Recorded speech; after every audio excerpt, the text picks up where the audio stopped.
Konnichiwa, Kaiju Kids. This is Aiden, and once again we are returning to the spooky, surreal, and amazing world of Ultra Q. Those of you who remember my drawing episodes for Pegida and the Kimmer Being will know that Ultra Q is my very favorite show from Tsuburaya Productions. And today we are going to be drawing one of the most famous episodes of the series, Defeat Gomess.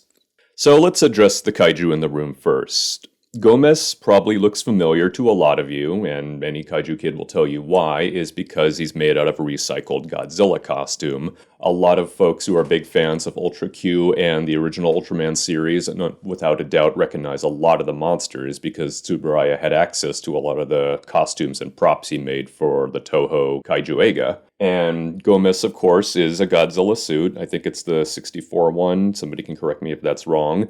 And it's dressed up with a lot of extra bells and whistles, or frills and fur, I should say. Gomess has a fantastic design. That combination of reptile and mammal qualities, I think, is really cool. And for any Scapula readers out there, I think it's safe to say that he was at least a partial inspiration for the character Throgor.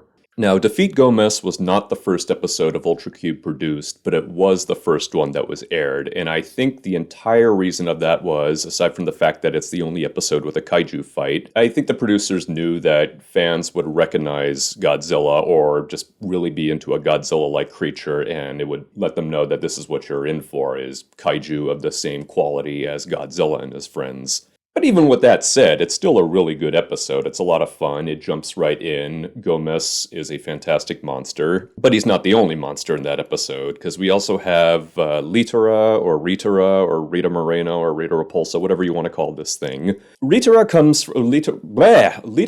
from the same school of kaiju as Mothra, you know, the more graceful oriental designs that focus more on beauty and harmony and spirituality and, you know, that sort of hippie stuff. And if you're into that sort of thing, that's fine. If you're a Mothra fan, you're probably a fan of Litora. If you're not a Mothra fan, then you probably get a big kick out of seeing Gomess smack this thing around, if only for a little bit before the tables are turned and Gomess ends up as fried as a bird.